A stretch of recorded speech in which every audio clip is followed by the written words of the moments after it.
அண்மையில் ரொம்ப பரபரப்பாக பேசப்படக்கூடிய விஷயங்கிறது திருப்பரங்குன்றம். அந்த தீர்ப்பும் அந்த சிக்கலும் பெருசாக பேசப்பட்டுச்சு. திரு விஜய் அவர்கள் எந்த ஸ்டாண்டுமே எடுக்கலை. அது குறித்து இன்றைக்கி ஏதாவது பேசுவார் அப்படின்னு எல்லாருமே எதிர்பார்த்தாங்க. ஆனால் அதை அவர் பேசவே இல்லை, கடந்து போயிட்டார். இது எப்படி பார்க்குறீங்க?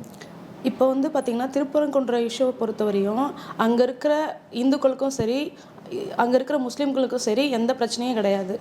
நடுவில் வந்து இந்த கவர்மெண்ட் வந்து அவங்களே ஒரு பிரச்சனையை க்ரியேட் பண்ணி, அதாவது முஸ்லீம்களுக்கு வந்து நாங்கள் துணையாக இருக்கோம் அப்படின்றத காமிச்சதுக்காக இவங்களா ஒரு இஷ்யூவை க்ரியேட் பண்ணி இவங்களா வந்து சால்வ் பண்ணுற மாதிரி பண்ணுறாங்க.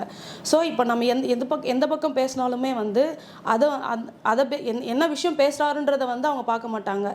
இவர் இப்படி சொல்லிட்டாரு, அதை பற்றி அந்த டோனில் தான் கொண்டு போவாங்களே ஒழிய. ஏன்னா இப்போ திருப்பரங்குன்ற இஷ்யூவை பற்றி பேசுகிறவங்க என்ன சொல்கிறாங்கன்னா, ஏன் விஜய் வந்து இதை பேசலை, ஏன் இதை பற்றி பேசலை, இந்துக்களுக்கு வந்து சப்போர்ட், அதாவது பாஜகவுக்கு சப்போர்ட் பண்ணுறாரா அப்படின்றாங்க.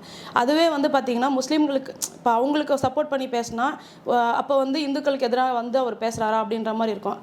ஆனால் அங்கே இருக்கிற மக்களே என்ன சொல்கிறாங்க, இத்தனை வருஷமாக வந்து எந்த பிரச்சனையும் இல்லாமல் இந்துக்களுக்கு ஏதாவது அங்கே ஒரு திருவிழா வருதுன்னா முஸ்லீம்கள் ஒத்துழைப்பு கொடுத்துருக்காங்க. அதே மாதிரி முஸ்லீம்களுக்கு ஏதாவது திருவிழா வருதுன்னா இந்துக்கள் சப்போர்ட் பண்ணி கொடுத்துருக்காங்க.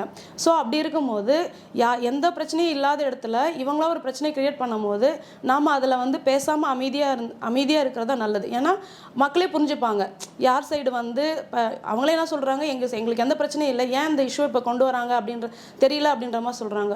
ஸோ இந்த விஷயத்தை வந்து அமைதியாக விட்டுட்டாவே மக்களே புரிஞ்சுப்பாங்க.